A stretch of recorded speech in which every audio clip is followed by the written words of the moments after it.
Karnın yuvara dastanlarını bilesem mi? Ha dastan bo'lsa dastonda.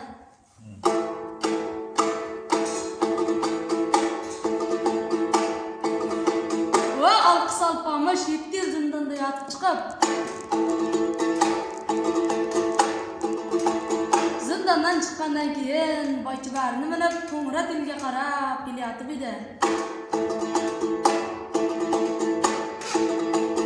Biyaylat yoyilib yotgan ko'p qo'y uch quyrug'ini kishi bilib bo'lmaydi.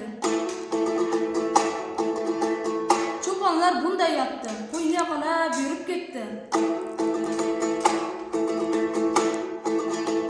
Keyin qo'ylarni oralab bir mo'ysafitchol farzandimdan ayrildim deb zor yig'lab kelyotib edi.